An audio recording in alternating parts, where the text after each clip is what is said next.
दिल्ली विधानसभा में जीत के जश्न की गूंज अभी ठंडी भी नहीं पड़ी थी कि भारतीय जनता पार्टी ने बिहार में विजय की पटकथा लिखनी शुरू कर दी। इस पटकथा के लेखक कोई और नहीं बल्कि खुद प्रधानमंत्री नरेंद्र मोदी हैं, जो राजनीति के शतरंज के सबसे बड़े खिलाड़ी माने जाते हैं। उन्होंने एक ऐसा दांव चला जिससे विपक्ष की राजनीति में हलचल मच गई। बिहार की धरती पर बीजेपी ने अपनी रणनीति को धार देना शुरू कर दिया है और इस बार निशाने पर महागठबंधन है, जिसे तोड़ने के लिए पीएम मोदी ने नया समीकरण बिठाना शुरू कर दिया है।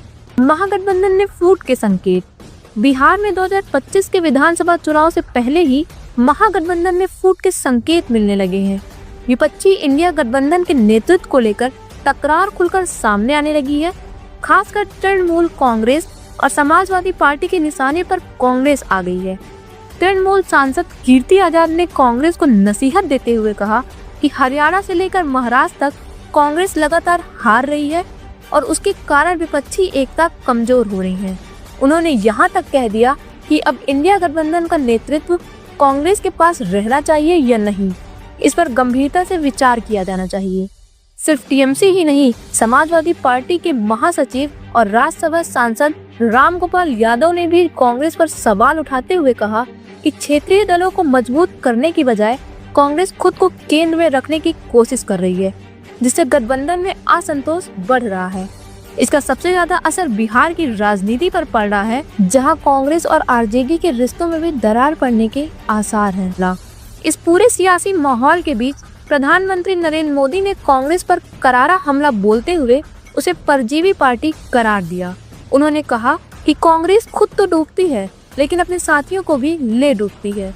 मोदी ने विपक्षी दलों को आगाह करते हुए कहा कि कांग्रेस धीरे धीरे क्षेत्रीय दलों की जड़ों को खोखला कर रही है और उनके वोट बैंक पर कब्जा करने की रणनीति अपना रही है। यूपी में समाजवादी पार्टी और बहुजन समाज पार्टी के वोट बैंक में सेंध लगाने की कोशिश हो रही है, तो वहीं बिहार में कांग्रेस आरजेडी के जातिगत समीकरणों को कमजोर करने में लगी हुई है। पीएम मोदी ने साफ कहा कि कांग्रेस का जो भी सहयोगी दल उसके साथ जुड़ता है, उसका हास्य बुरा ही होता है। मुलायम सिंह यादव ने इसे समझ लिया था, लेकिन लालू प्रसाद यादव और तेजस्वी यादव को अब इस हकीकत से रूबरू होना पड़ेगा। बिहार में कांग्रेस जातिवाद का जहर घोलकर आरजेडी की जमीनी पकड़ को कमजोर कर रही है। इस रणनीति के जरिए बीजेपी महागठबंधन में बड़ी सेंध लगाने की तैयारी में है। दिल्ली विधानसभा चुनाव में कांग्रेस ने जिस तरह का प्रदर्शन किया, उसने कई क्षेत्रीय दलों को सोचने पर मजबूर कर दिया है। कांग्रेस खुद भले ही दिल्ली में आम आदमी पार्टी को जीत का माध्यम न बनी हो, लेकिन उसने अरविंद केजरीवाल के खिलाफ बीजेपी का रास्ता आसान कर दिया। यही रणनीति अब बिहार में भी अपनाई जा रही है।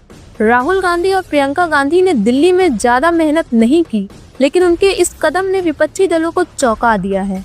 ये कहीं न कहीं लालू प्रसाद यादव और तेजस्वी यादव के लिए भी एक संकेत है, क्योंकि बिहार में आरजेडी ने हाल ही में ममता बनर्जी को इंडिया गठबंधन का चेहरा बनने की मांग का समर्थन किया था।